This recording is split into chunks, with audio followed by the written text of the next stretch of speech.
नमस्कार। हम पढ़ रहे हैं हिंदी साहित्य का आदिकाल। आदिकाल में अब तक पढ़ चुके हैं भारतीय युग और दूसरा द्विवेदी युग। अब आधुनिक काल का तीसरा चरण हम लेने जा रहे हैं। वो आता है छायावाद काल।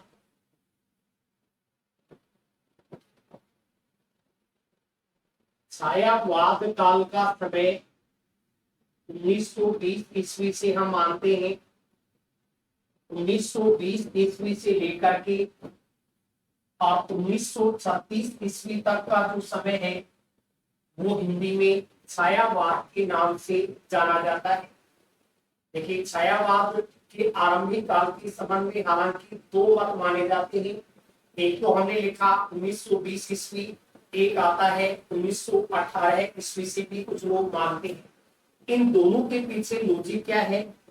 अगर देखिए छायावादी विशेषताओं से युक्त सबसे पहली रचना देखें तो जयशंकर प्रसाद के द्वारा रचित झरना कविता को छायावादी प्रयोगशाला की सर्वप्रथम रचना के रूप में माना जाता है। या छायावादी प्रयोगशाला का सबसे पहला आविष्कार है झरना। इसका प्रकाशन वर्ष है 1918 ईस्वी। उसके आधार पर डॉक्टर नगीन जैसे इतिहासकार हैं वो इसकी शुरुआत 1918 से मान बैठे हैं। दूसरा हम देखते हैं द्विवेदी युग में पढ़कर के आए हैं कि महावीर प्रसाद द्विवेदी हैं वो सरस्वती के संपादक रहे 1903 से 1920 तक। तो 20 तक का समय द्विवेदी का ही समय माना जा सकता है। कोई भी नया काल होगा तो वो द्विवेदी के बाद में ही आ सकता है। इसलिए हम डॉक्टर गणपति चंद्र गुप्त जैसे विद्वानों या इतिहासकारों के आधार पर 1920 ईस्वी से इसकी शुरुआत मान लेते हैं। इसको नामकरण छायावाद नाम किसने दिया? तो छायावाद नाम देने के लिए मुकुटधर पांडे, कल हमें पढ़ा भी था कि मुकुटधर पांडे नामक विद्वान हुए हैं। इन्होंने 1920 ईस्वी में श्री शारदा पत्रिका में 4 लेख प्रकाशित हुए थे जिनका शीर्षक था हिंदी छायावाद के नाम से। उसके बाद में इस युग को छायावाद नाम दिया जाने लगा। छायावाद का मतलब क्या है? सामान्यतः ये कहा जा सकता है कि कल्पना के आधार पर जो आधुनिक काल में हिंदी साहित्य लिखा गया जिसमें कल्पना की प्रधानता मानी जाती है, जिसमें कहा कुछ जाता है, प्रभाव किसी ओर पर पड़ता है या एक तरह से प्रतीकात्मक व्यवस्था ज्यादा है, उसे छायावाद के नाम से पुकारा गया है।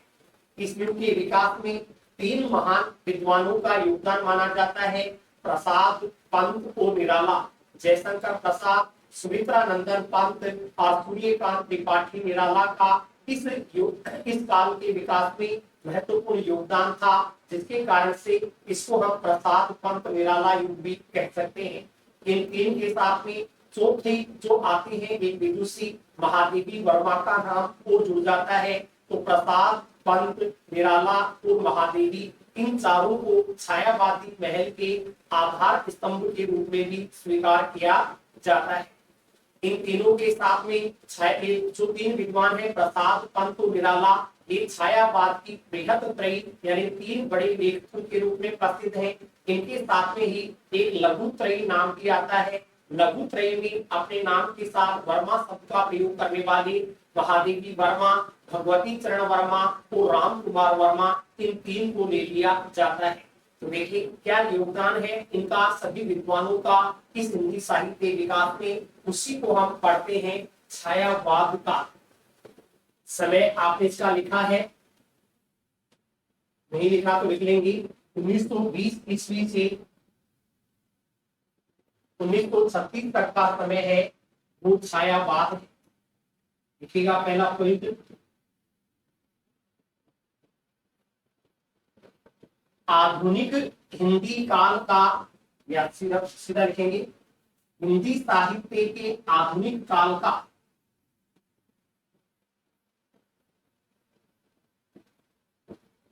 हिंदी साहित्य के आधुनिक काल का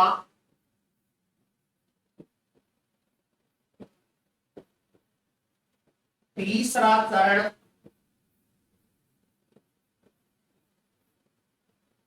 तीसरा चरण छायावाद काल के नाम से जाना जाता है।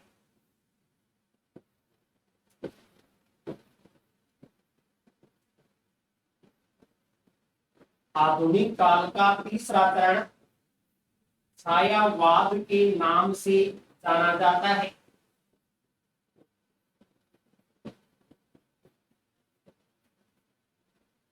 नेक्स्ट,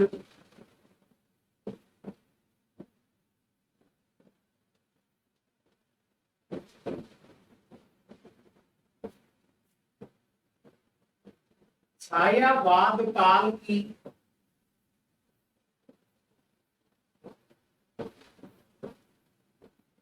आरंभिक सीमा के संबंध में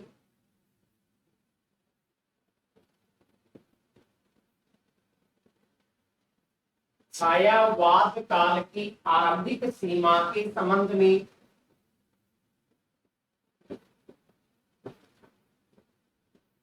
विद्वानों के निम्नानुसार दो मत माने जाते हैं।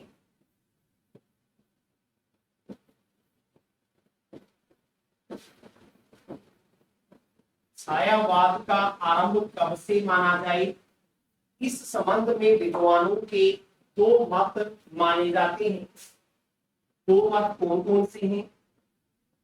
पहला मत है 1918 ईस्वी से आरंभ।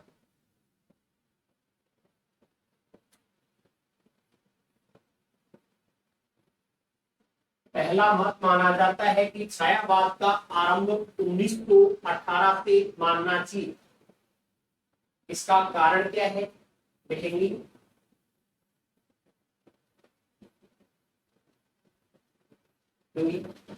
छायावादी विशेषताओं से युक्त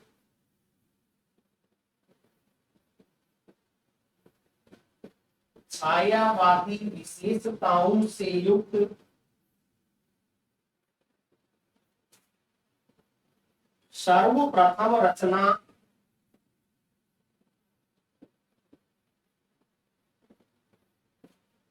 जयशंकर प्रसाद द्वारा रचित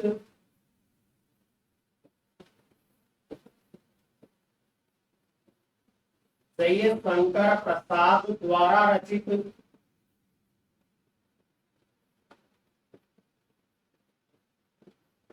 झरना मानी जाती है। सबसे पहली छायावादी शैली की या छायावादी विशेषताओं की सबसे पहली रचना देखें तो जयशंकर प्रसाद द्वारा रचित झरना मानी जाती है।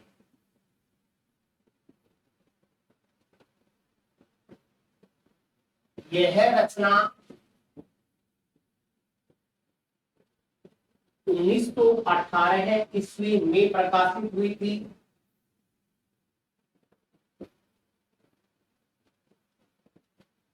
उन्नीस सौ 18 ईस्वी में प्रकाशित हुई थी, जिसके आधार पर 1918 में झरना का प्रकाशन हुआ था। 1918 में प्रकाशित हुई, जिसके आधार पर आचार्य शुक्ल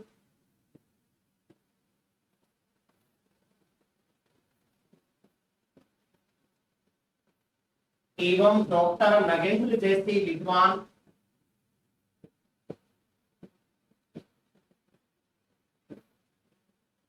आचार्य शुक्ल एवं डॉक्टर नगेंद्र जैसे विद्वान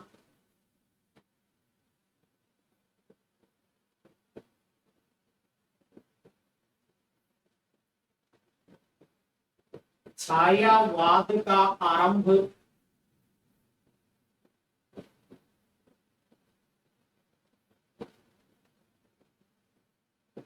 1900 ईस्वी से मानते हैं।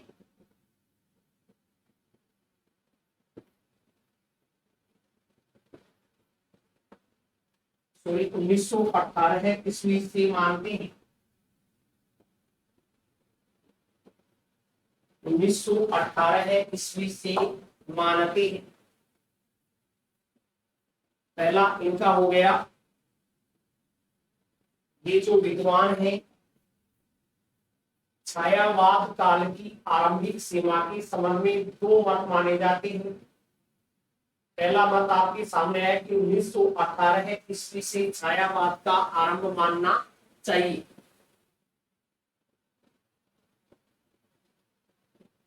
और इसका कारण है झरना कविता छायावादी विशेषताओं की सबसे पहली कविता या रचना मानी जाती है। इसका प्रकाशन वर्ष 1918 है। उसके आधार पर शुक्ल नगेंद्र जैसे विद्वान है 1918 से छायावाद को आरंभ मान लेते हैं। दूसरा मत आता है 1920 ईस्वी से आरंभ।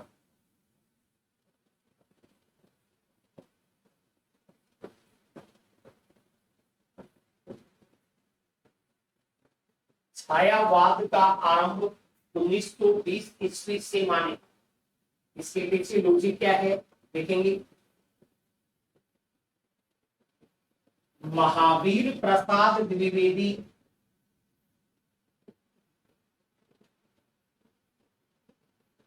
महावीर प्रसाद द्विवेदी 1903 ईस्वी से लेकर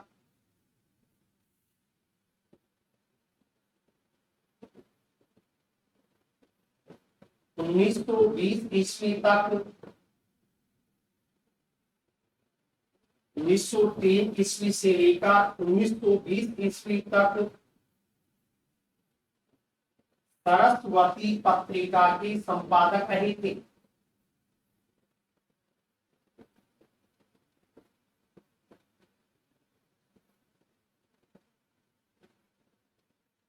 सरस्वती पत्रिका के संपादक रहे थे।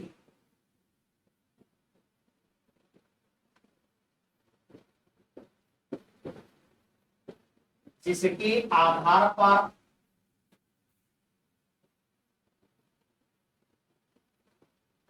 उन्नीस सौ 20 ईस्वी तक का समय 1920 ईस्वी तक का समय द्विवेदी युग का समय माना जाता है। द्विवेदी युग का समय माना जा सकता है या माना जाता है।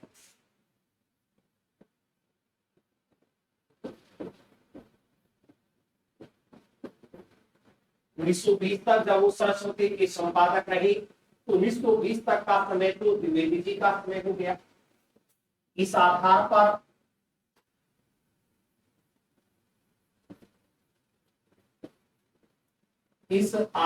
पर डॉक्टर गणपति चंद्र गुप्त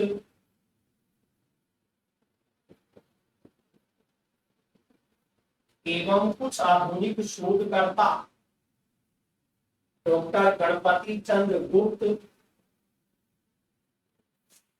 एवं कुछ आधुनिक शोधकर्ता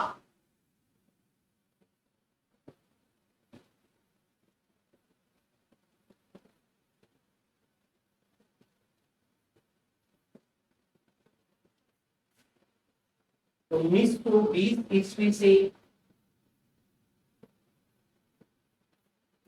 छायावाद का आरंभ मानते हैं।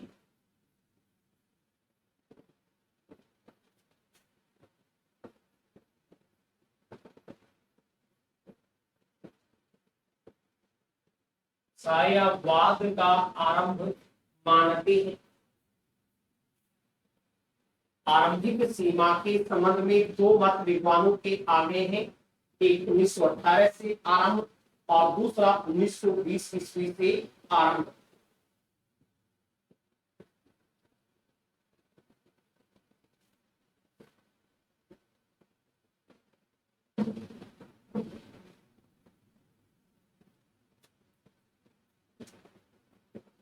अब लिखेंगे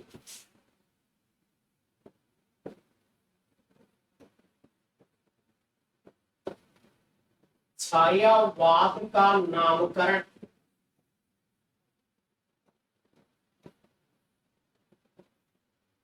इस युग को छायावाद नाम किसने दिया?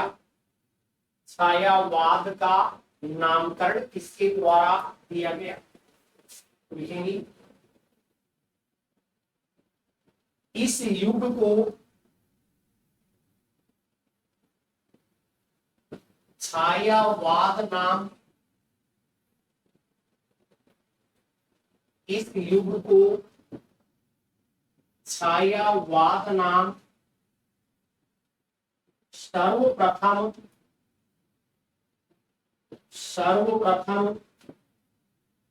मुकुटधर पांडेय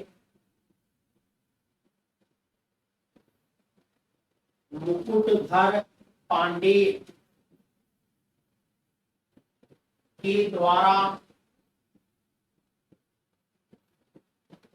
प्रदान किया गया था।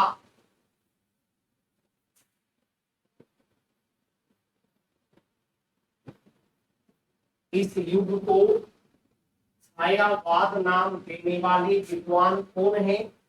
मुकुटधर पांडे है। कब दिया इन्होंने नाम? उसके संबंध में लिखेंगे जबलपुर से प्रकाशित होने वाली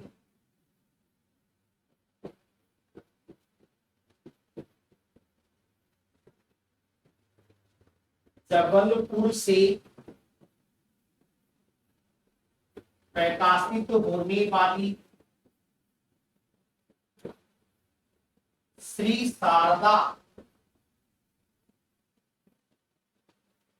शारदा नामक पत्रिका में 1920 ईस्वी में 1920 ईस्वी में इनके 4 लेख यानी 4 निबंध, मुकुटधर पांडे के 4 लेख हिंदी छायावाद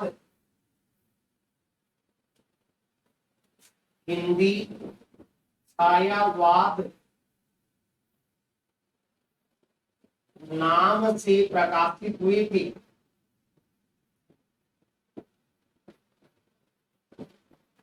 1920 ईस्वी का समय है। श्री शारदा पत्रिका है जो जबलपुर से प्रकाशित होती थी। इस पत्रिका में मुकुटधर पांडे के 4 लेख छपे थे और उन लेखों का शीर्षक क्या था? हिंदी छायावाद। इन लेखों के प्रकाशन के बाद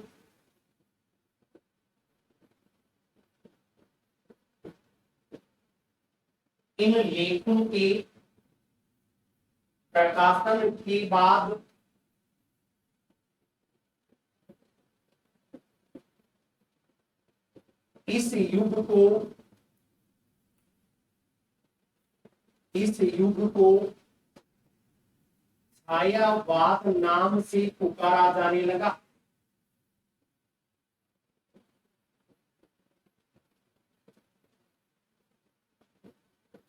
छायावाद नाम से पुकारा जाने लगा। तो इस युग को छायावाद नाम देने वाले विद्वान है मुकुटधर पांडे।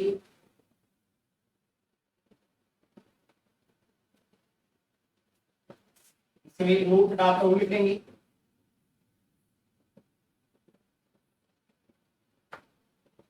नोट में लिखेंगे इसी प्रकार के कुछ लेख जैसा मुकुटधर पांडे ने लिखे वैसे के वैसे ही कुछ लेख डॉक्टर सुशील कुमार के द्वारा भी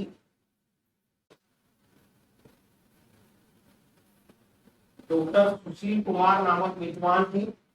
इसी प्रकार के कुछ लेख डॉक्टर सुशील कुमार के द्वारा भी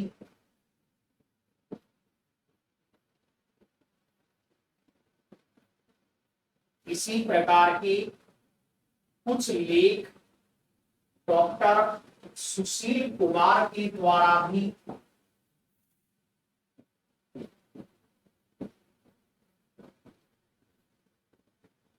हिंदी में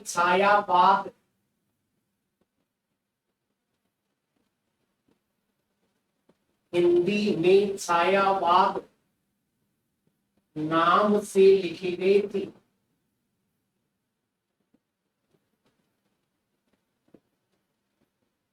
कब प्रकाशित हुए थे? इनके ये लेख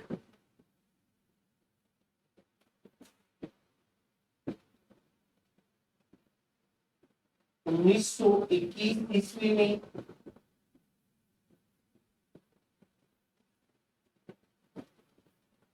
1921 ईस्वी में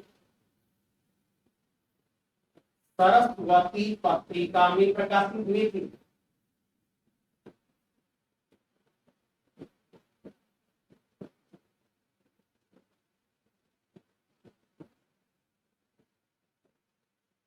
इनके ये लेख 1921 ईस्वी में सरस्वती पत्रिका में प्रकाशित हुए थे।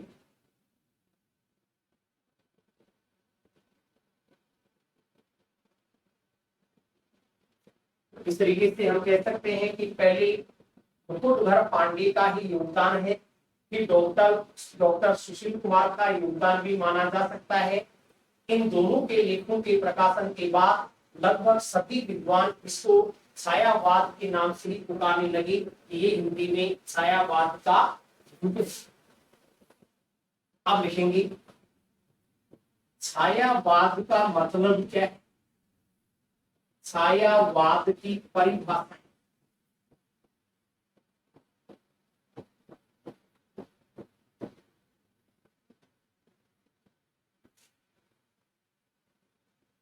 कुछ विद्वानों के द्वारा छायावाद की परिभाषाएं लिखी गई हैं।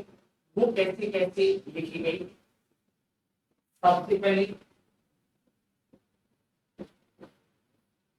डॉक्टर नगेंद्र के अनुसार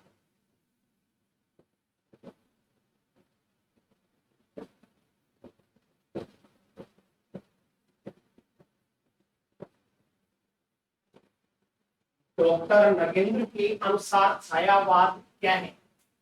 इन्होंने दो कथन लिखे हैं। पहला कथन तो है छायावाद स्थूल के प्रति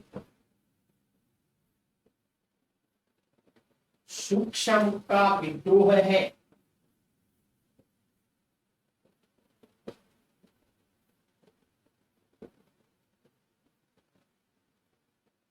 छायावाद स्थूल के प्रति सूक्ष्म का विद्रोह है, ऐसा कहने वाले विद्वान को माने जाते हैं डॉक्टर नगेंद्र माने जाते हैं। पिछले दिनों एक परीक्षा में प्रश्न आ गया था कि निम्न में से छायावाद के संदर्भ में ऐसा कथन कौन सा है, और उसने इस कथन को उल्टा कर दिया था।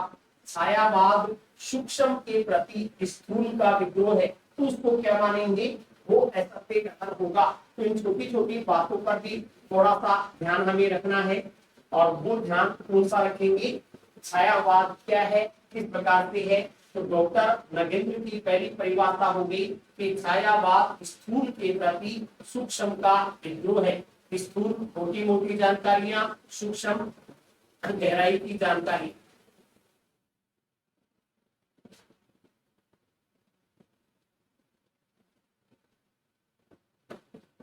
चलिए आगे इनकी दूसरी परिभाषा हम पढ़ते हैं। डॉक्टर नगेंद्र ने ही छायावाद की एक और परिभाषा दी है। छायावाद एक विशेष प्रकार की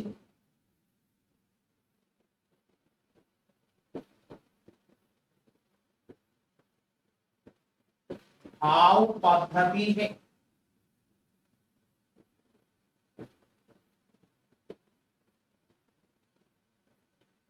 छायावाद एक विशेष प्रकार की भाव पद्धति है। जीवन के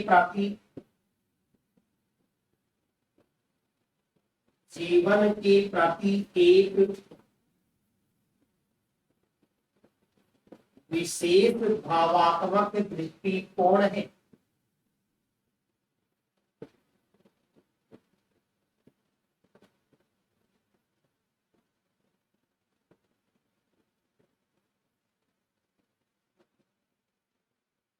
जीवन के प्रति एक विशेष भावात्मक दृष्टिकोण है। ये दोनों परिभाषाएं देने वाले विद्वान हैं डॉक्टर नगेंद्र।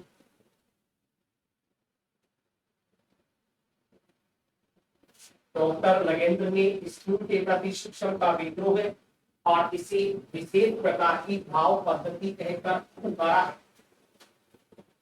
दूसरे नंबर पर आते हैं डॉक्टर राम कुमार वर्मा के अनुसार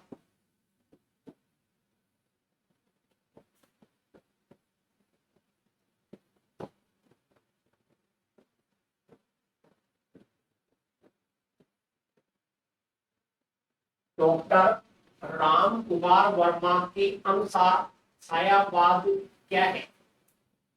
इसे छायावाद कहा जाता है। डॉक्टर राम कुमार वर्मा के अनुसार छायावाद की परिभाषा हम लिखेंगे।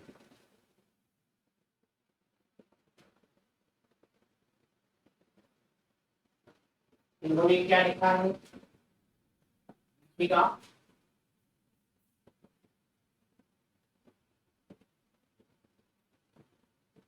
जब आत्मा की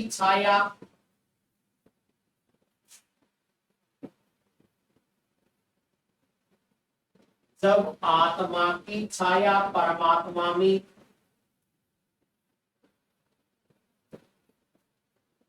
और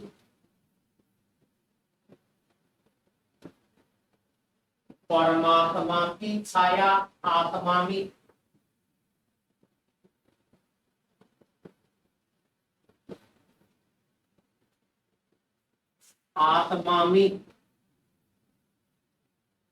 पड़ने लगती है,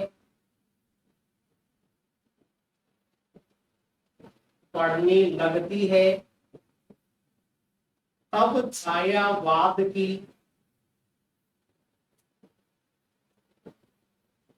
छायावाद की सृष्टि होती है। जब आत्मा की छाया परमात्मा में और परमात्मा की छाया आत्मा में पड़ने लगती है, तब छायावाद की सृष्टि होती है। ऐसा कहने वाले विद्वान कौन है? राम कुमार वर्मा। इन्होंने एक तरह से इसको आध्यात्मिकता से जोड़ दिया है। आध्यात्मिकता का आभास ही छायावाद है, ये राम कुमार वर्मा के अनुसार। फिर तीसरे विद्वान ले लेंगे जयशंकर प्रसाद के अनुसार।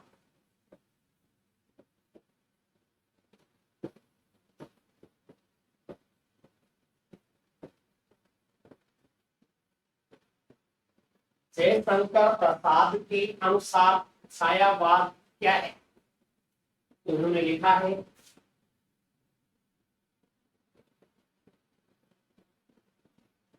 जब वेदना के आधार पर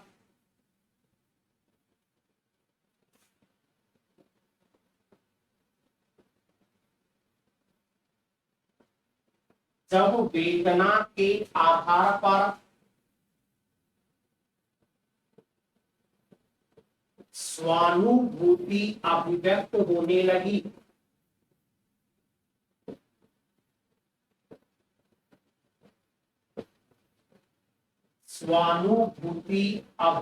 होने लगी, तब उसे छायावाद के नाम से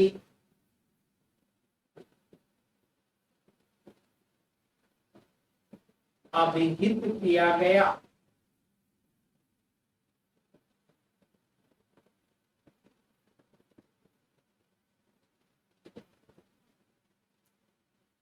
जब वेदना के आधार पर स्वानुभूति अभिव्यक्त होने लगी, तब उसे छायावाद के नाम से अभिहित किया गया।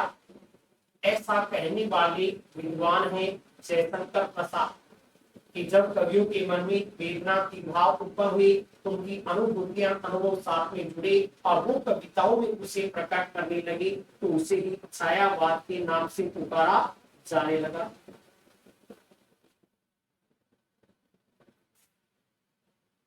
देखिए,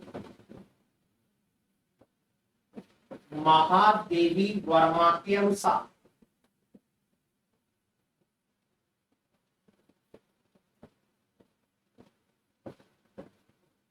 महादेवी वर्मा के अनुसार छायावाद क्या है, इसमें लिखेंगे छायावाद तत्वतः है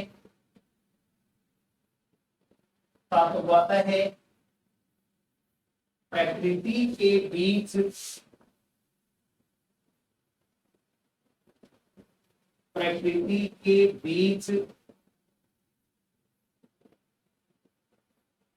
जीवन का उद्गीत है।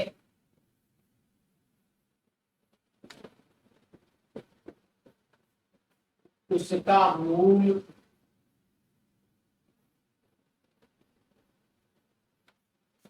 सर्वात्मवाद है।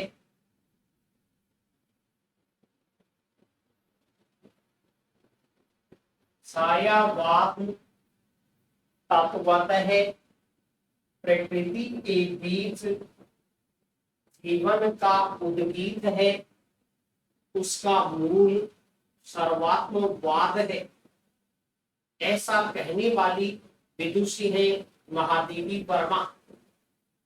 एक तरह से इन्होंने छायावाद को प्रकृति के साथ में जोड़ दिया है कि जिसमें प्रकृति का वर्णन हमें कल्पना के तौर पर अधिक पढ़ने को मिलता है, वही छायावाद है। इसके बाद में लेते हैं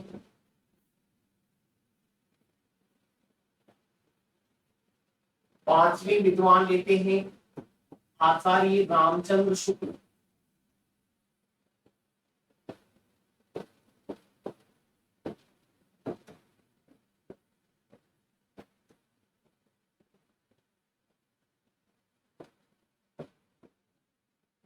आचार्य रामचंद्र शुक्ल ने क्या लिखा है छायावाद के संदर्भ में?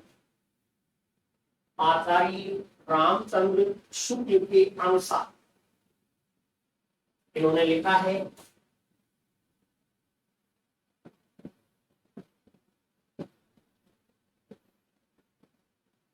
छायावाद का प्रयोग दो अर्थों में समझना चाहिए।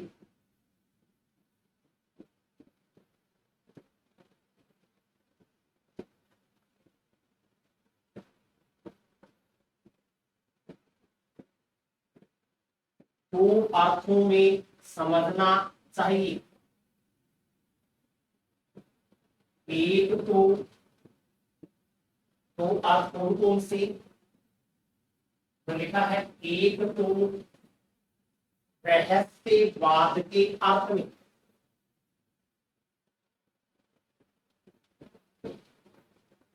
एक तो रहस्यवाद के अर्थ में तथा दूसरा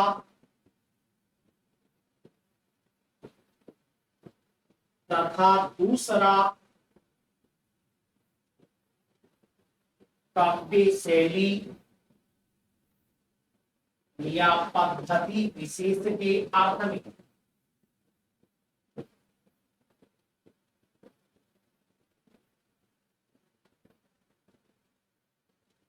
काव्य शैली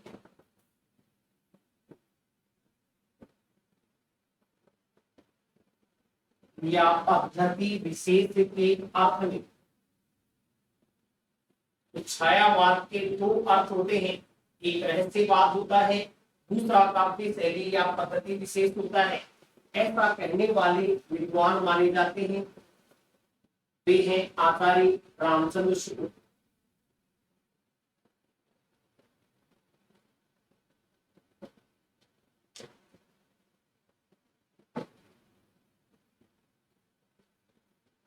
इन सभी का यदि हम सारांश निकालते हैं तो हम क्या परिभाषा बना सकते हैं?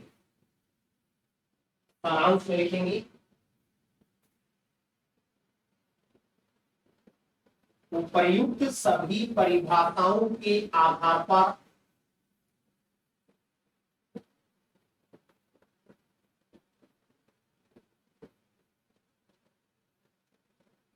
उपर्युक्त सभी परिभाषाओं के आधार पर यह कहा जा सकता है कि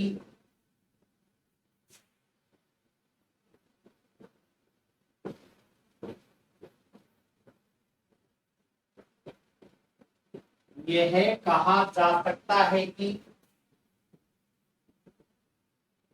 हिंदी की कल्पना प्रधान ऐसी कविताएं, उचित हो गया कल्पना की प्रधानता, कल्पना प्रधान ऐसी कविताएं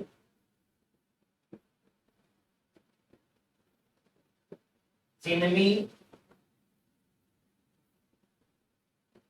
जिनमें कहा तो कुछ जाता है,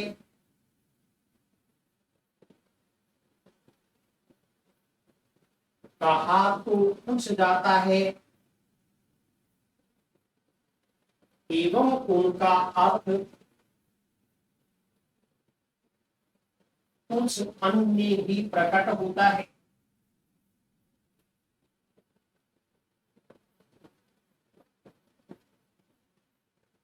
जिनमें कहा तो कुछ जाता है एवं उनका अर्थ कुछ अन्य भी प्रकट होता है वे छायावाद के नाम से जानी जाती है।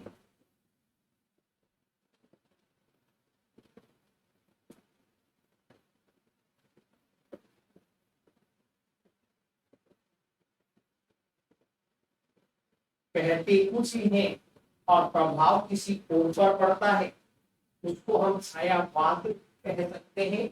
यही छायावाद की परिभाषा है। अलग अलग विद्वानों के द्वारा छायावाद की अलग अलग परिभाषाएं दी गई है। अब आगे लिखेंगे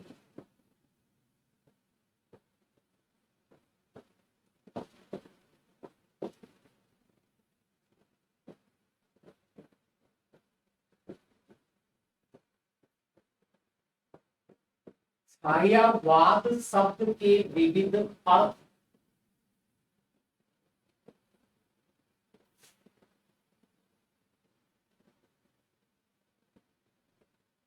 छायावाद शब्द के विविध अर्थ क्या क्या, कौन से विद्वान क्या अर्थ ग्रहण करते हैं? विविध विद्वानों के द्वारा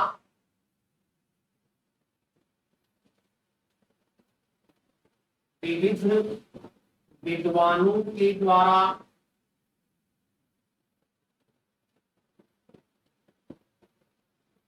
छायावाद शब्द को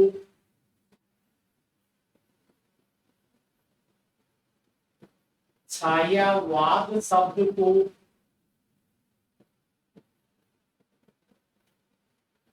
निम्नानुसार विविध अर्थों में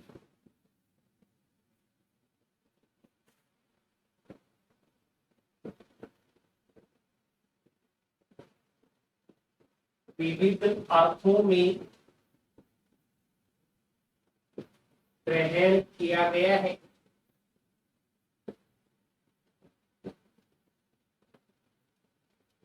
विविध विद्वानों के द्वारा छायावाद शब्द को निम्नानुसार विविध अर्थों में ग्रहण किया गया है। कैसे कैसे किया गया है? 3 पूर्ण बना लेंगे।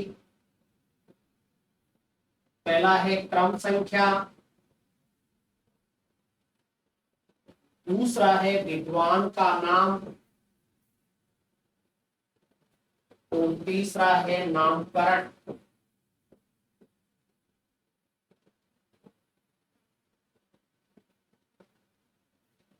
या नामकरण नहीं, यहाँ लिखेंगे छायावाद का अर्थ।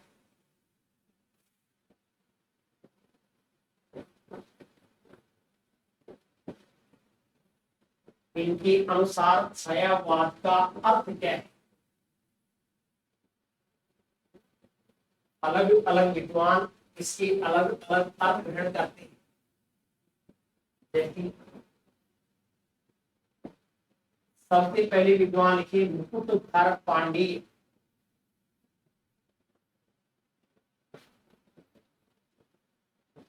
मुकुटधर पांडेय के अनुसार छायावाद का अर्थ क्या है? तो उत्तर होगा रहस्यवाद।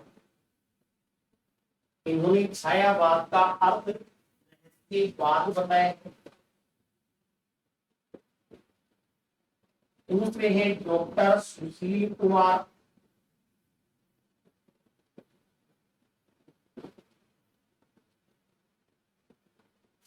डॉक्टर सुशील कुमार के अनुसार इसका अर्थ क्या है? तो स्पष्टतावाद, स्पष्टतावाद माना जाएगा। लिखे जयशंकर प्रसाद। जयशंकर प्रसाद के अनुसार छायावाद का अर्थ क्या है? तो उत्तर है क्रांतिवाद। क्रांति विशेष समूह को प्रकट करना ही छायावाद है। लिखिए महावीर प्रसाद द्विवेदी।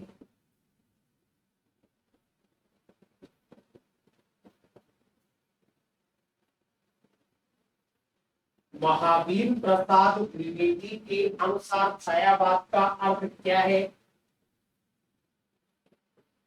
तो उत्तर है अन्योक्ति पद्धति।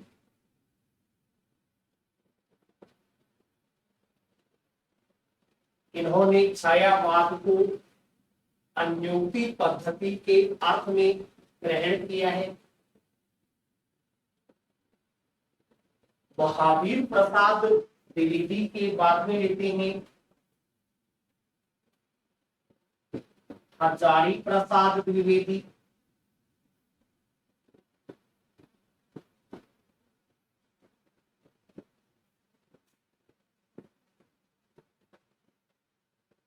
हजारी प्रसाद द्विवेदी के अनुसार छायावाद का अर्थ तो उत्तर है व्यंग्यार्थ प्रधान से ही। महावीर प्रसाद ने अन्योक्ति पद्धति अर्थ प्रकट किया है, तो हजारी प्रसाद द्विवेदी ने इसका अर्थ बताया है व्यंग्यार्थ प्रधान शैली। लिखेंगे डॉक्टर बच्चन सिंह।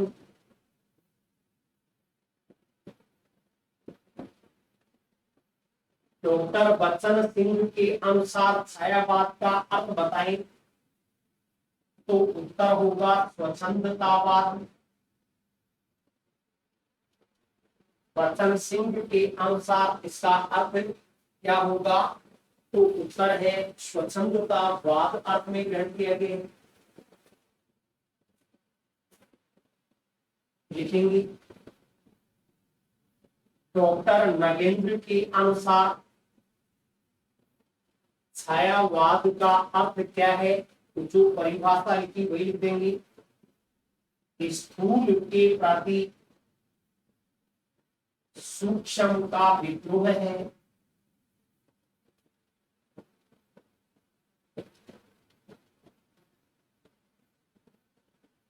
स्थूल के प्रति सूक्ष्म का विद्रोह अर्थ में नगेंद्र ने ग्रहण किया है। देखिए, आचार्य नंद दुलारी वाजपेयी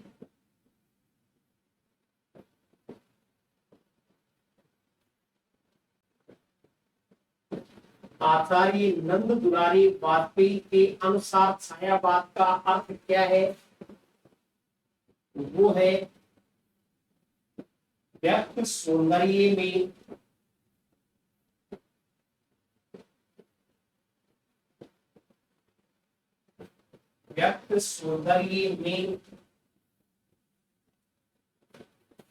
आध्यात्मिक छाया का भान,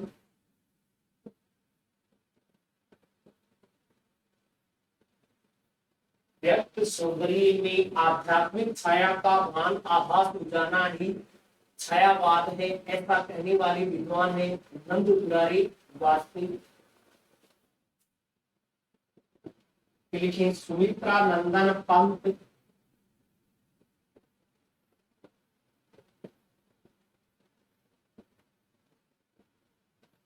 सुमित्रा नंदन पंत के अनुसार छायावाद का अर्थ बताएं। तो उत्तर है सौंदर्य की छाया। सौंदर्य की छाया ही छायावाद है, ऐसा सुमित्रा नंदन पंत लिखते हैं। लिखेंगे अगले विद्वान के रूप में लिखेंगे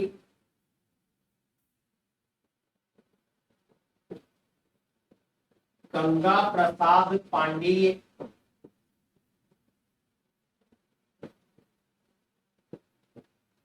गंगा प्रसाद पांडे के अनुसार छायावाद क्या है?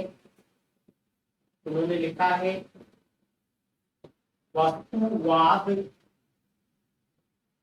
व रहस्यवाद के बीच की कड़ी।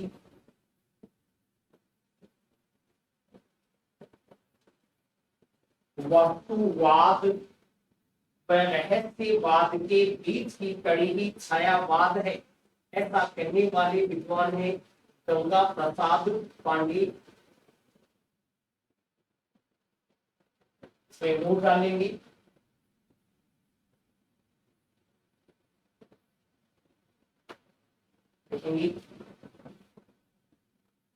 इनके अनुसार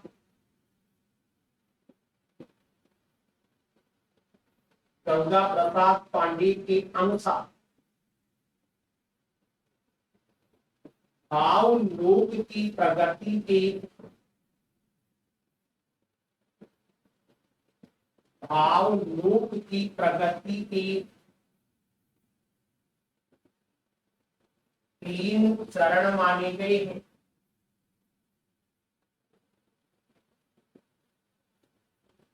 भावलोक की प्रगति के 3 चरण माने गए हैं। 3 चरण कौन कौन से हैं? पहला चरण है वस्तुवाद, दूसरा चरण है छायावाद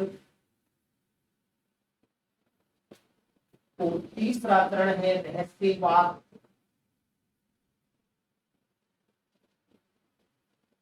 वस्तु का दिखाई देना, वस्तु का आभास होना और वस्तु का कहीं रहस्य में खो जाना, ये 3 चरण माने गए हैं।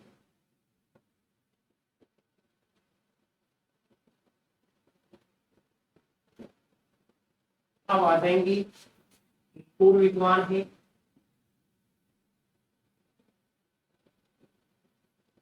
आचार्य रामचंद्र शुक्ल।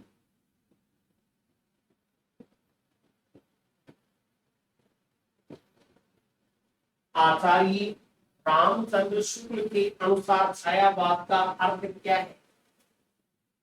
इन्होंने लिखा है चित्र भाषा शैली,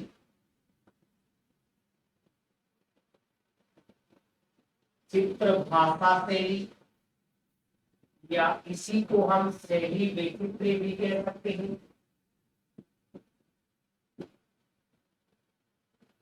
या इसी का नाम मधुचर्या भी लिखा है।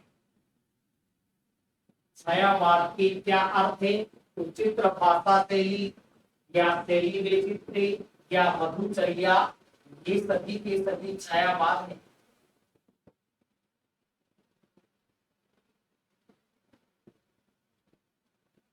इसमें भी एक नोट डालकर लिखेंगे।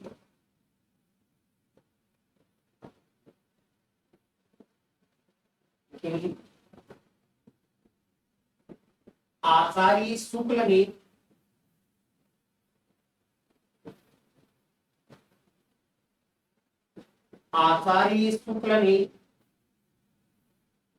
छायावाद का संबंध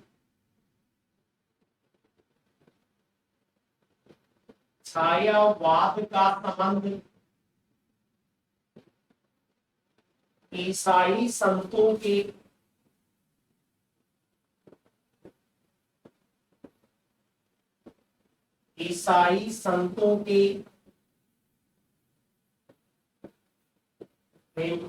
माटा शब्द से भी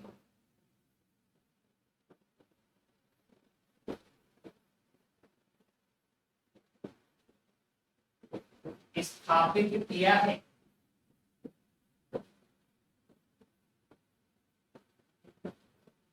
ईसाई संतों के माटा शब्द से भी स्थापित किया है,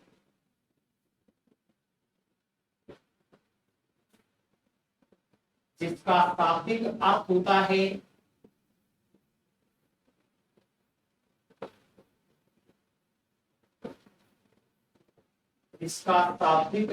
होता है छायाभास।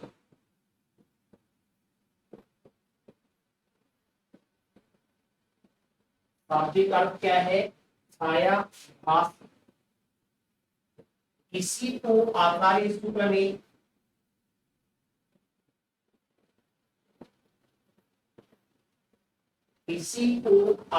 शुक्ल ने चित्र भाषा शैली कहा है।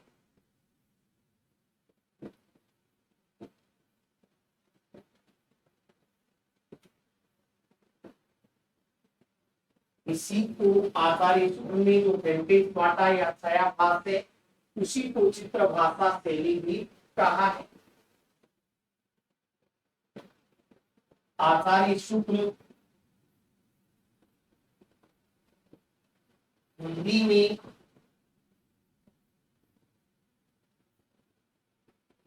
में छायावाद का आगमन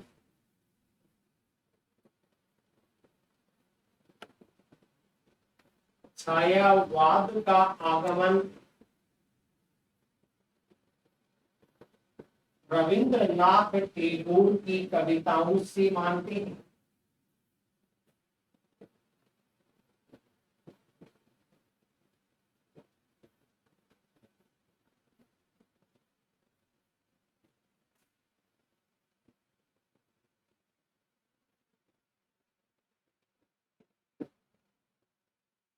हिंदी में छायावाद कहाँ से आया? ऐसा मानते हैं कि हिंदी में जो रविंद्रनाथ टैगोर की गीतांजलि में जो कविताएं प्रकाशित हुई थी, उनके प्रभाव से हिंदी में छायावाद का आगमन हुआ होगा, ऐसा इनका विचार माना जाता है।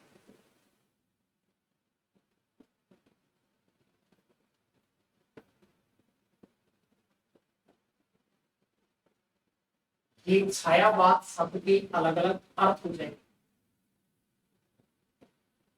अब लिखेंगे छायावादी महल के 4 आधार स्तंभ।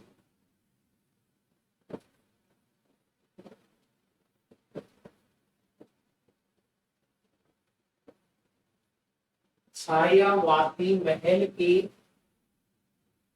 चार आधार स्तंभ कौन है?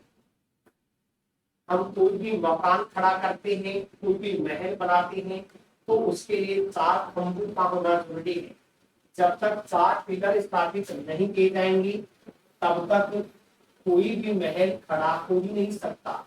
हर महल को खड़ा करने के लिए चार पिलरों का होना जरूरी है। अब ये चार स्तंभ कौन कौन है? आधा ये छायावादी के महल हमें खड़ा करना है। इस छायावादी महल को खड़ा करने में चार स्तंभ कौन कौन से हैं, उसके लिए कल्पना देखिए कृष्णदेव झारी। देखिए हिंदी साहित्य में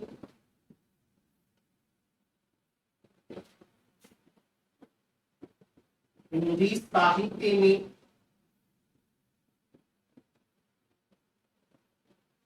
छायावादी कविताओं के विकास में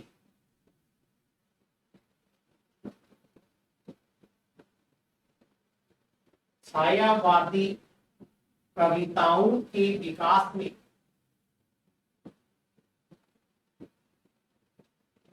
निम्नलिखित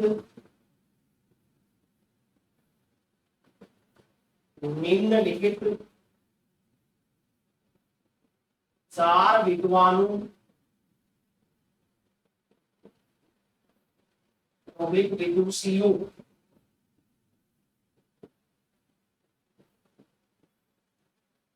का विशेष योगदान माना जाता है।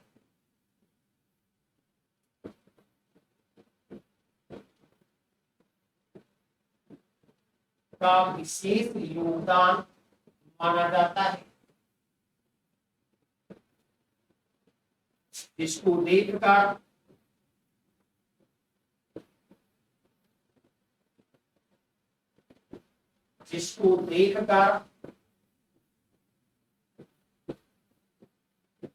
डॉक्टर कृष्णदेव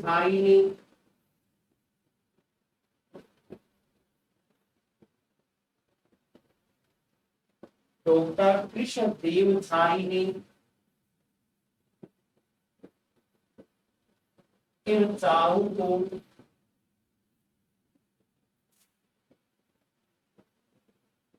छायावाद के चार आधार स्तंभ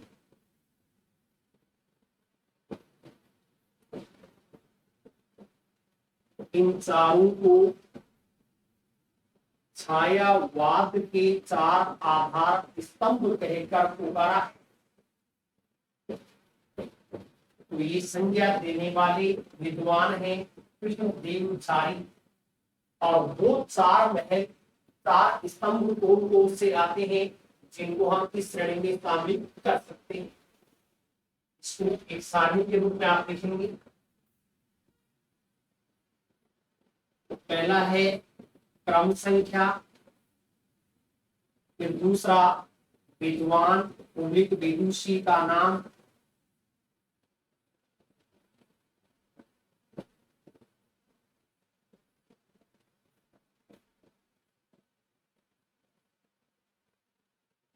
फिर तीसरा प्रतीक, किसका प्रतीक माना गया है, और चौथा इसमें लिखेंगे संबंधित दर्शन।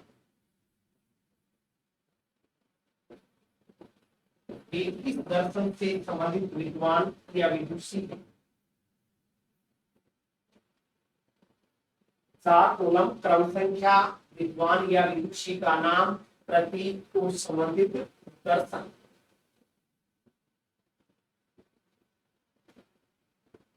सबसे पहले ले लीजिएगा जयशंकर प्रसाद।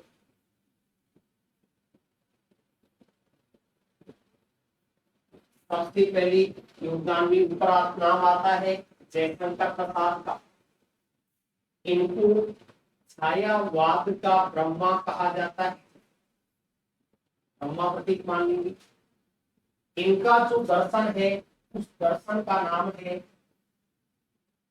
प्रतिभिज्ञा दर्शन। प्रतिभिज्ञा यानी पहचान, अर्थ होता है इसका प्रतिभिज्ञा यानी पहचान, प्रतिभिज्ञा दर्शन, या इसी को आनंदवाद भी कहा गया है। इन्होंने इसी को आनंदवाद नाम भी दिया है। इसी को इन्होंने समरसतावाद भी कहा है। प्रतीक विद्या दर्शन या आनंदवाद या समरसतावाद, ये इनके दर्शन से संबंधित नाम है। दूसरा है सुमित्रा नंदन पंत।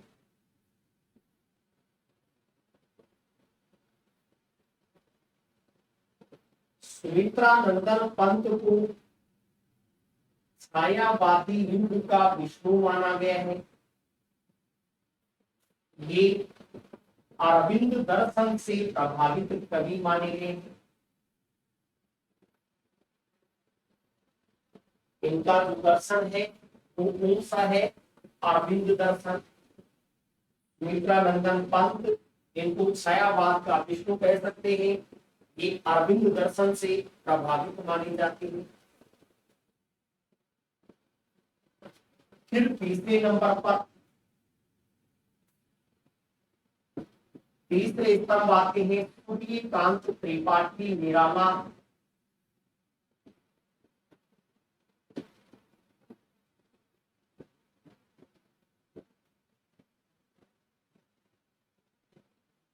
इनको छायावादी युग का रुद्र या महेश कह सकते हैं।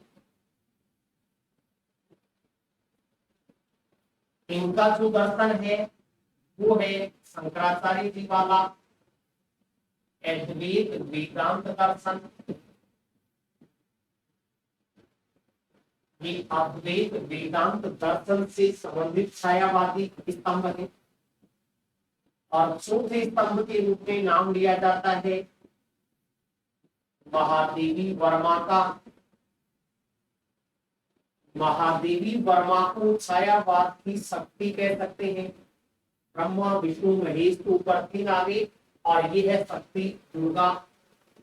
इनका दर्शन बौद्ध दर्शन से प्रभावित माना जाता है।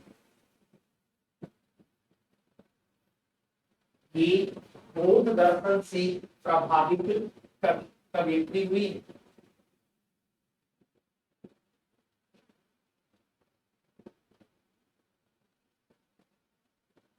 छायावाद के 4 आधार स्तंभ किसको माने, तो इनमें इन 4 के नाम आ जाते हैं।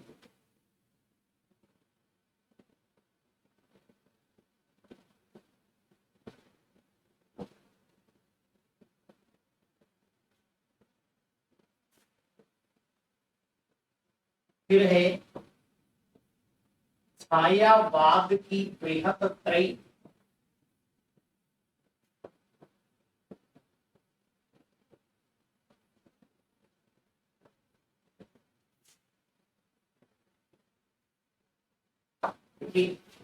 संस्कृत साहित्य में यह अवधारणा थी पहले। संस्कृत साहित्य की बृहत त्रयी और संस्कृत साहित्य की लघु त्रयी। 3 बड़े विद्वान या 3 बड़ी रचनाएं, फिर 3 छोटी रचनाएं। इसमें बृहत त्रयी में भारवी की किरातार्जुनीयम, माघ की शिशुपाल वध और श्रीहर्ष की निषदी प्रीतम को लिया गया था। इन 3 विद्वान भारवी, माघ और श्रीहर्ष बृहत त्रयी की श्रेणी में चले गए।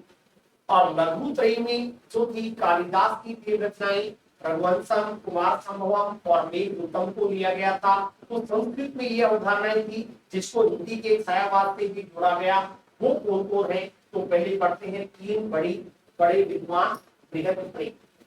ये किसकी अवधारणा है, तो लिखेंगे आचार्य नंद दुलारी वाजपेयी ने,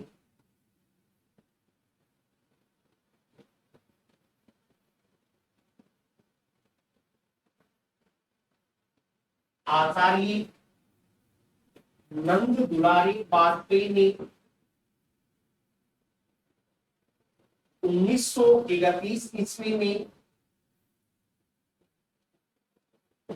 1931 ईस्वी में प्रसाद पंत निराला, प्रसाद पंत निराला, इन तीनों विद्वानों पर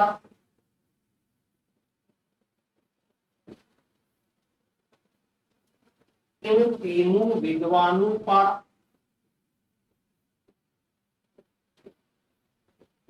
अलग अलग लेख लिखकर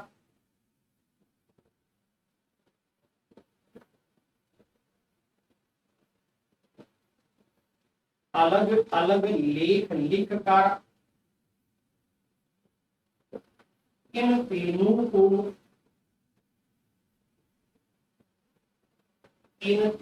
को छायावाद की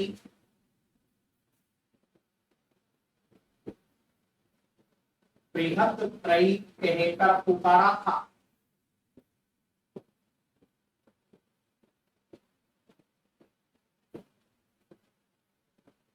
बृहत त्रयी में तीन विद्वान आ जाते हैं और वो तीन कौन से हैं? एक जयशंकर प्रसाद, दूसरे सुमित्रानंदन पंत, तीसरे निराला। इनमें क्या क्या है लिखेंगे नीचे। यथा पहले विद्वान है जयशंकर प्रसाद,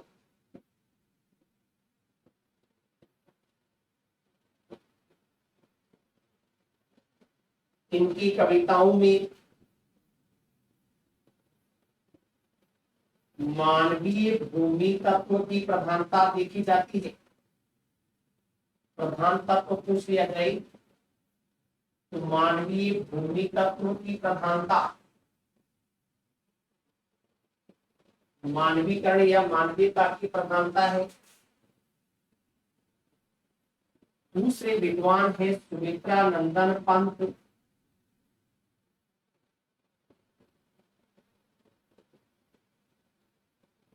दूसरे जो बृहत त्रयी के विद्वान हैं वे हैं सुमित्रानंदन पंत। इनकी कविताओं में किसकी प्रधानता है? वो आती है कल्पना तत्व की प्रधानता।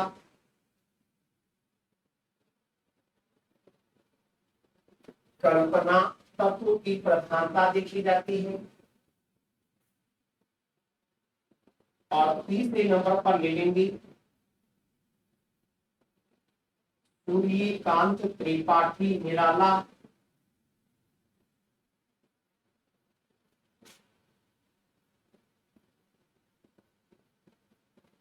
इनकी कविताओं में बुद्धि तत्व की प्रधानता है।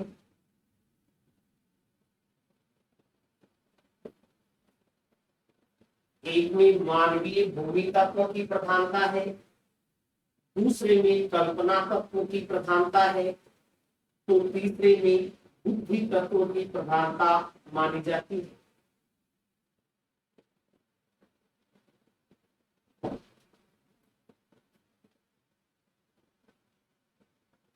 ये तीन विद्वानों को हम छायावाद की बृहत त्रयी कह सकते हैं, जिसके प्रतिपादक नंद दुलारी वाजपेयी है। प्रसाद में मानवीय भूमि तत्व है, पंत में कल्पना तत्व की प्रधानता है, तो निराला में बुद्धि तत्व की प्रधानता है। नेक्स्ट लिखे हम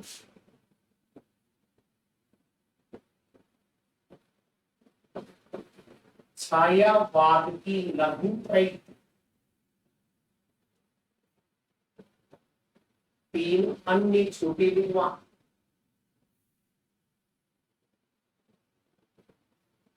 छायावाद की लघु त्रयी क्या है? जैसे संस्कृत में लघु त्रयी में कालिदास की ही तीन रचनाएं दी जाती हैं, कालिदास का नाम जुड़ता है। वैसे ही हिंदी में लघु त्रयी में, छायावाद की लघु त्रयी में वर्मा शब्द काम में लिया जाता है। अपने नाम के साथ वर्मा शब्द का प्रयोग करने वाली तीन व्यक्ति, महादेवी वर्मा, राम कुमार वर्मा, भगवती चरण वर्मा, इन तीनों को भी छायावाद की लघु त्रयी नाम दे दिया गया और ये नाम देने वाले हैं राम कुमार वर्मा। तो लिखेंगे अपने नाम के अंत में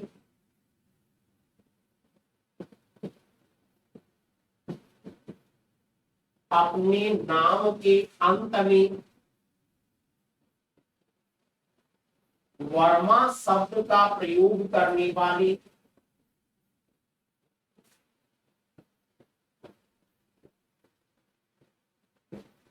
वर्मा शब्द का प्रयोग करने वाले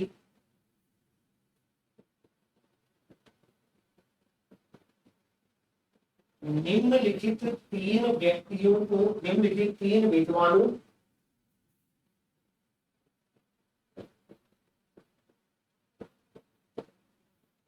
रोहित विदुषियों को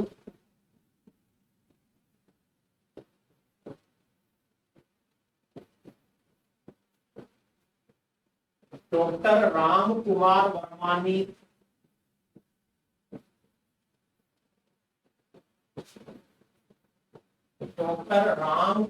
वर्मा ने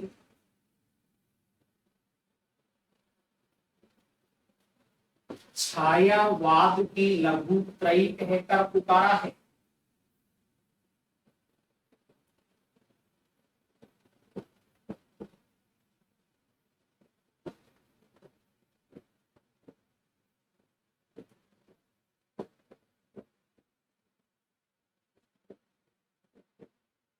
यथा कौन है ये तीन विद्वान जिनको छायावाद की लघुत्रयी नाम दिया गया? एक आते हैं महादेवी वर्मा,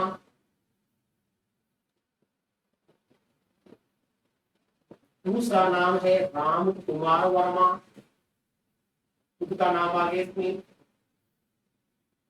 राम कुमार वर्मा, और तीसरे हैं भगवती चरण वर्मा।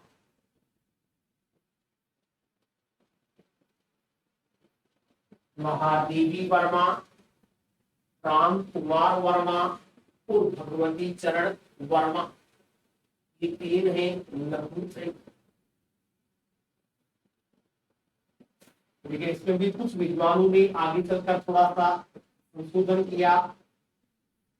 वर्मा के अनुसार, राम कुमार वर्मा के अनुसार तीन छायावाद में ही आती है। कुछ विद्वानों भौगोलिक समीक्षकों के द्वारा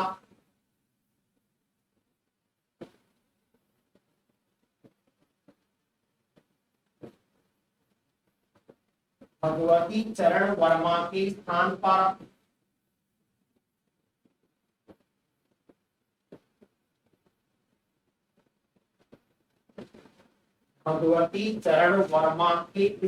पर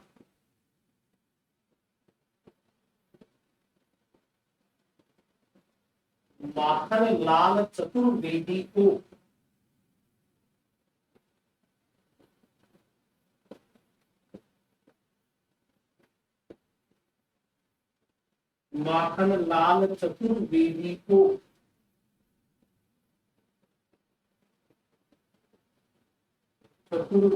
को लघुत्रयी में शामिल किया गया।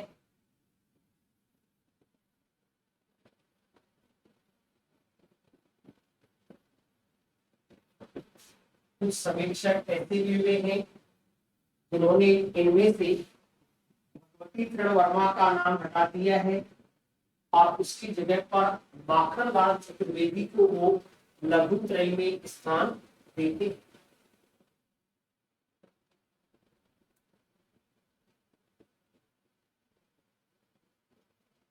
ये छायावाद की चार आधार स्तंभ, छाया की अवधारणा, छायावाद की बृहत्त्रयी नंददुलारी वाजपेयी की अवधारणा और छायावाद की लघुत्रयी राम कुमार वर्मा की अवधारणा है। अब इसके बाद में लिखते हैं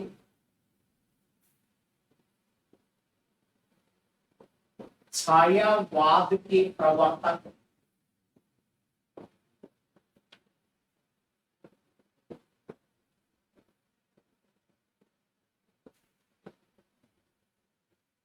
छायावाद का असली प्रवर्तक किसको माना जाए? इस संदर्भ में भी अलग अलग विद्वानों के अलग अलग मत प्राप्त होते हैं। कैसे कैसे प्राप्त होते हैं? सबसे पहला मत आचार्य रामचंद्र शुक्ल,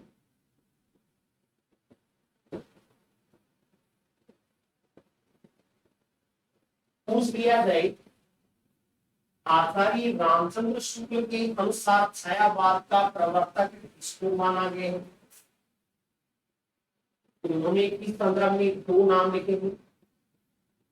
पहला नाम दिया है मैथिली शरण गुप्त का, कि मैथिली शरण गुप्त छायावाद के प्रवर्तक है, उनकी कविताओं से इसकी शुरुआत हो जाती है।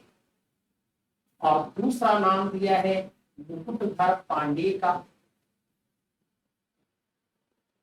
कि मुकुटधर पांडे ने जब इसको छायावाद नाम दिया तो क्यों ने उनको ही प्रवर्तक मान लिया थे। रामचंद्र शुक्ल ने तो मैथिली शरण गुप्त को, मुकुटधर पांडे को छायावाद का प्रवर्तक माना है। दूसरा, एक विद्वान है प्रभाकर माछवी और एक है विनय मोहन शर्मा। इन दोनों के अनुसार तो किया जाए कि इन दोनों के अनुसार छायावाद का प्रवर्तक किसको माना गया है? प्रभाकर माछवी के अनुसार, विनय मोहन शर्मा के अनुसार, तो उत्तर होगा माखन लाल चतुर्वेदी। इन्होंने माखन लाल चतुर्वेदी को उनकी छायावाद के प्रवर्तक के रूप में स्वीकार किया है। तीसरे नंबर पर आचार्य नंद दुलारी वाजपेयी,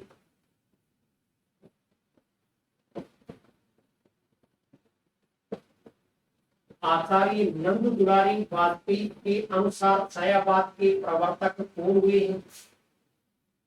तो उत्तर है सुमित्रा नंदन पंत।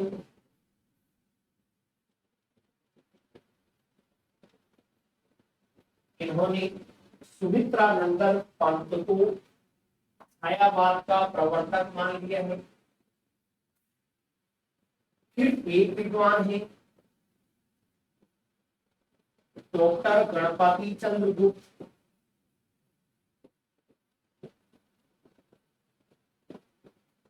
गणपति चंद्र गुप्त और ईला चंद्र जोशी। इनके अनुसार छायावाद का प्रवर्तक किसको माना जाए? तो इन्होंने लिखा है जयशंकर प्रसाद का नाम।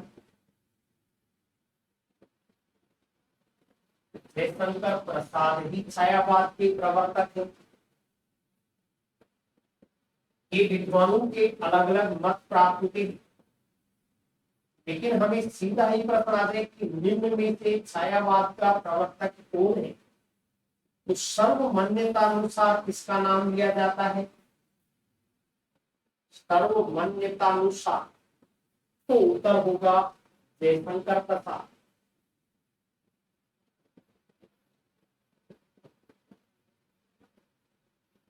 जयशंकर प्रसाद को ही सर्वमान्य रूप में छायावाद के प्रवर्तक के रूप में स्वीकार किया जाता है। तो अलग अलग विद्वानों के अनुसार पूछे तब तो उत्तर वाले उत्तर देने हैं, और बिना विद्वान के अनुसार सीधे पूछ लिया जाए तो जयशंकर प्रसाद को ही सही उत्तर माना जाएगा।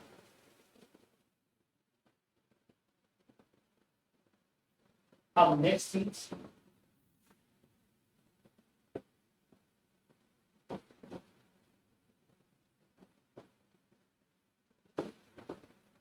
छायावाद से संबंधित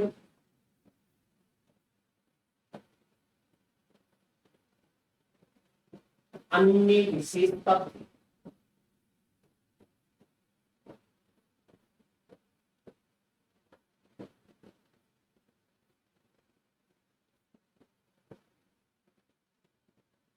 छायावाद से संबंधित अन्य विशेष तत्व।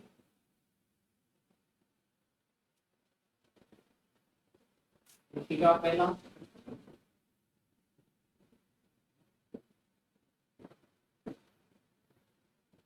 छायावादी साहित्य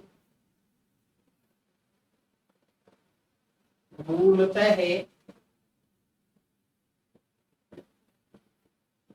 कल्पना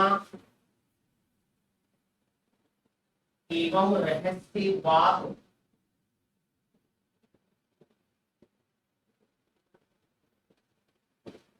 कल्पना एवं रहस्यवाद पर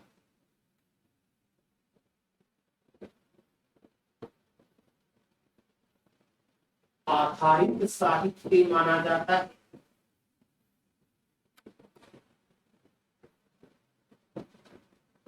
छायावाद का मूल आधार क्या है? एक तो है कल्पना, दूसरा है रहस्य। हर चीज में कोई ना कोई रहस्य दिखाई देता है, तो इन पर आधारित ये साहित्य माना जाता है। नेक्स्ट,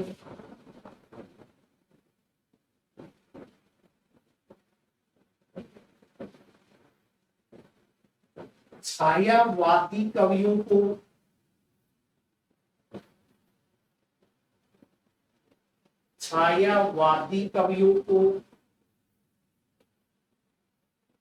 पलायनवादी कवि भी कहा जाता है।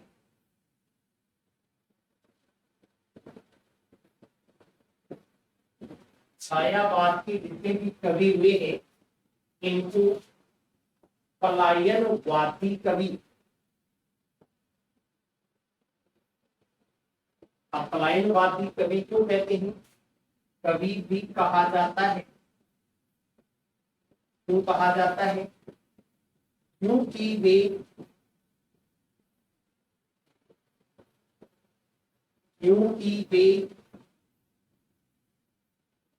जीवन की वास्तविकता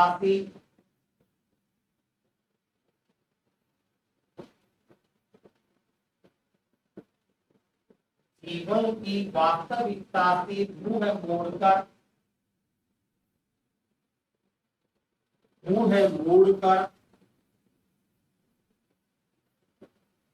केवल कल्पनालोक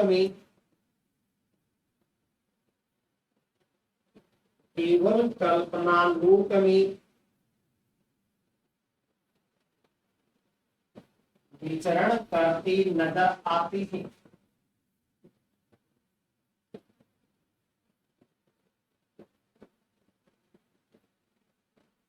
छायावादी कवियों को पलायनवादी कवि भी कहा जाता है। क्यों कहा जाता है? क्योंकि उन्होंने जीवन की जो वास्तविकता है उससे मुंह मोड़ लिया है, और जीवन की वास्तविकता, जीवन के यथार्थ से मुंह मोड़कर केवल कल्पना लोक में विचरण करते नजर आते हैं।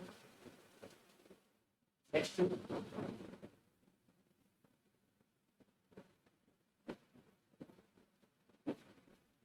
छायावादी कवियों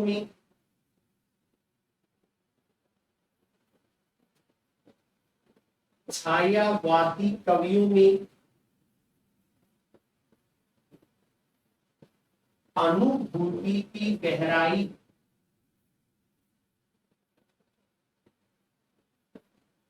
भी देखने को मिलती है।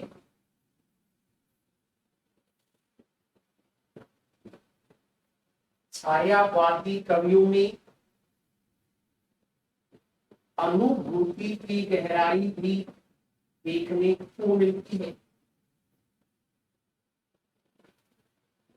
यानी अपना अनुभव, इन्होंने पूरे जीवन का अनुभव देखा है और अनुभव के आधार पर साहित्य को लिखा है, इसलिए अनुभूति की गहराई इस साहित्य में देखने को मिल जाती है।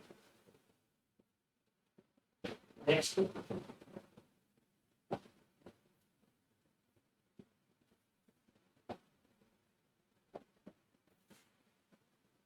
कोई लिखेंगे, हिंदी का छायावादी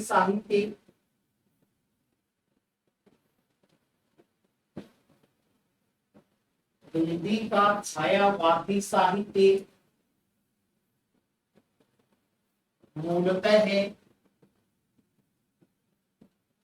अंग्रेजी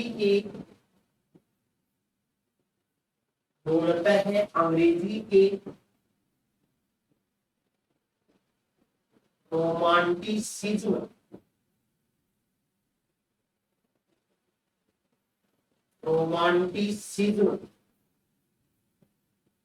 आंदोलन से प्रभावित माना जाता है।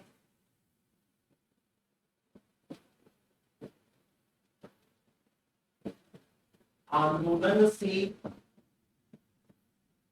प्रभावित माना जाता है। अंग्रेजी में रोमांटिसिज्म आंदोलन चला था।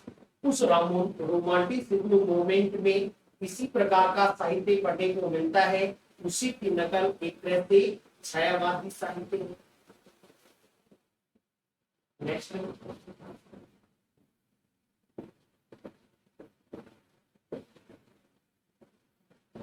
आचार्य रामचंद्र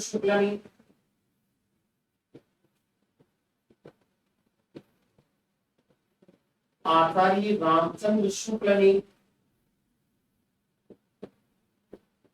हिंदी छायावाद को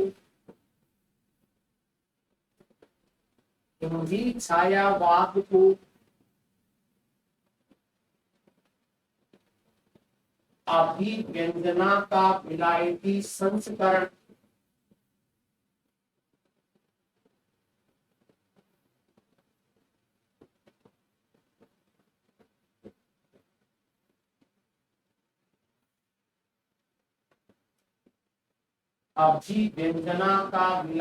संस्करण की कहकर पुकारा है।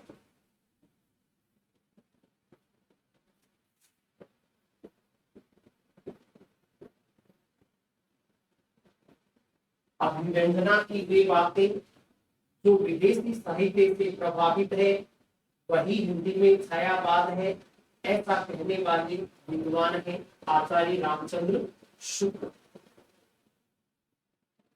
नेक्स्ट,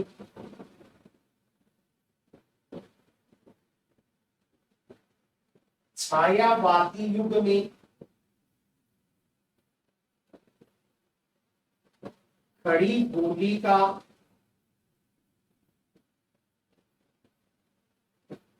सर्वाधिक प्रयोग हुआ था।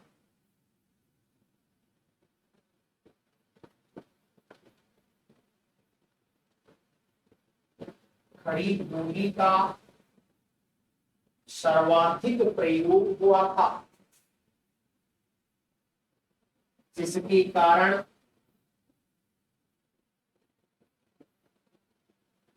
छायावाद काल को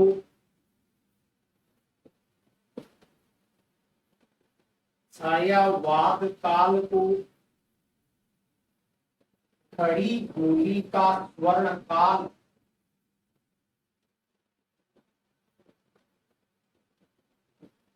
छायावाद काल को खड़ी बोली का स्वर्ण काल कहा जाता है। स्वर्ण काल के संबंध में 4 मत प्राप्त होते हैं हिंदी। पहला प्रश्न है हिंदी साहित्य का स्वर्ण काल, उत्तर होगा भक्ति का। दूसरा प्रश्न हिंदी साहित्य का दूसरा स्वर्ण काल, उत्तर होगा आधुनिक काल। तीसरा ललित कलाओं का स्वर्ण काल, तो उत्तर हो जाएगा रीति का।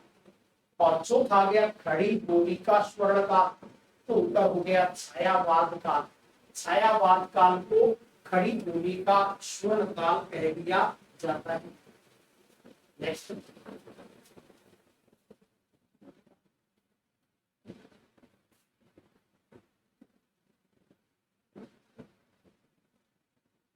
मुंशी प्रेमचंद द्वारा संपादित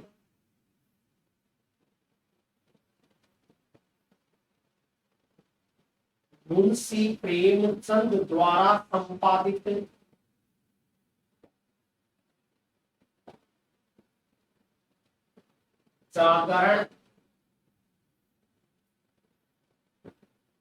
पत्र को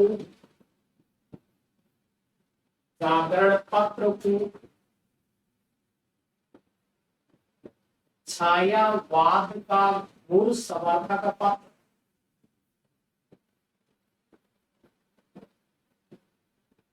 जागरण पत्र को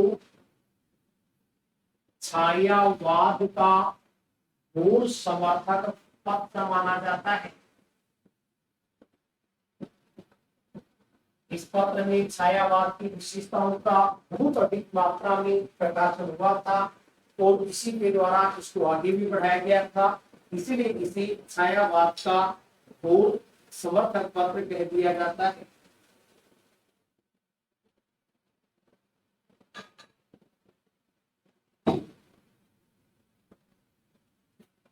नेक्स्ट,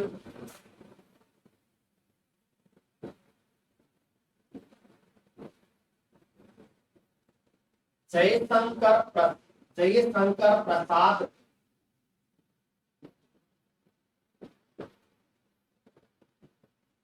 द्वारा रचित झरना,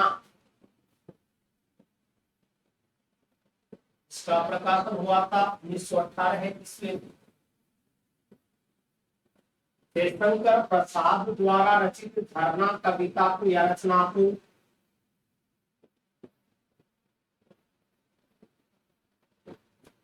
छायावादी प्रयोगशाला का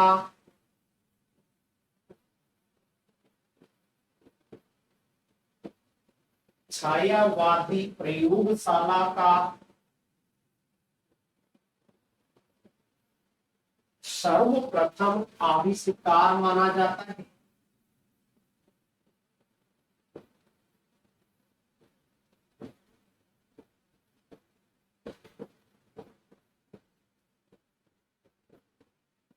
झरना है वो छायावादी प्रयोगशाला की सबसे पहली रचना है, उसे छायावादी प्रयोगशाला का सर्वप्रथम आविष्कार माना है। नेक्स्ट,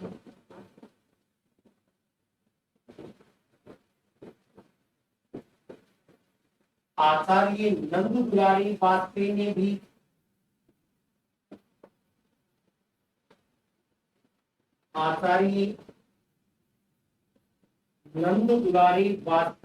भी छायावाद के पक्ष में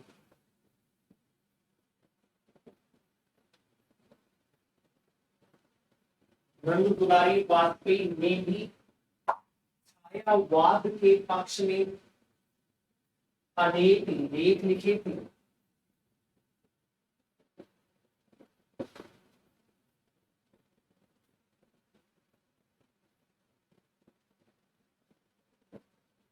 जो उनकी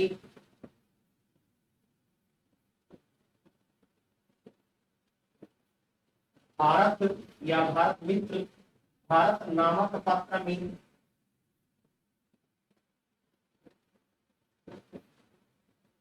प्रकाशित हुए थे।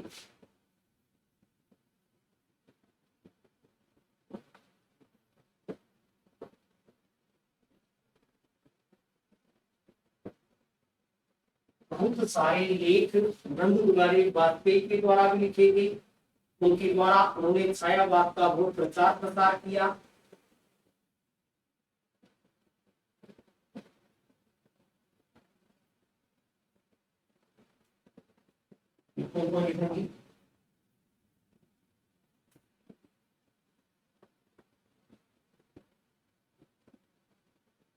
आचार्य रामचंद्र शुक्ल के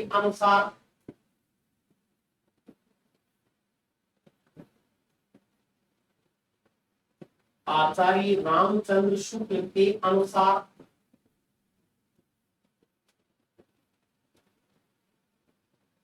छायावाद के 4 आधार स्तंभों में छायावाद के 4 आधार स्तंभों में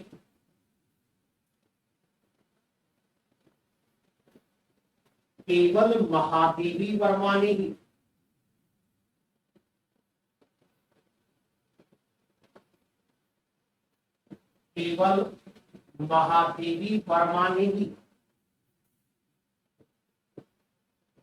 रहस्यवाद को अपनाया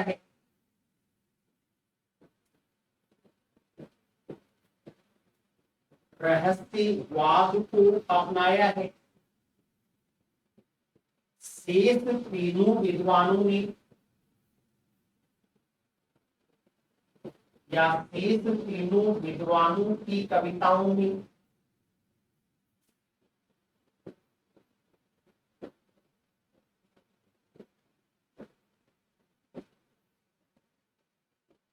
शेष तीनों विद्वानों की कविताओं में प्रतीक पद्धति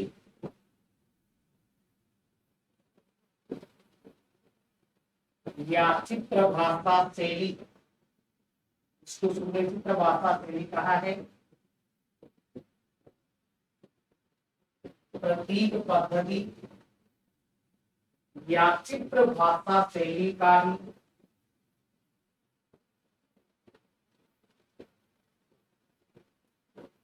अधिक प्रयोग देखने को मिलता है।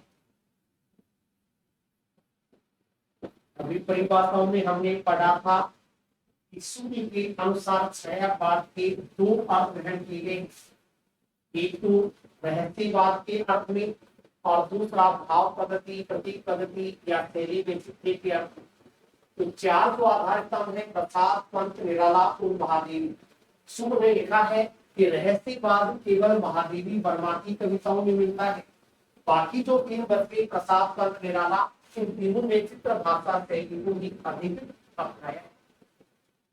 ये छायावाद की कुछ आरंभिक विशेषताएं हमें पढ़ने को मिलती हैं। अब इनके जो कवि हैं इनका क्या योगदान है इसको अगली क्लास में पढ़ेंगे। धन्यवाद।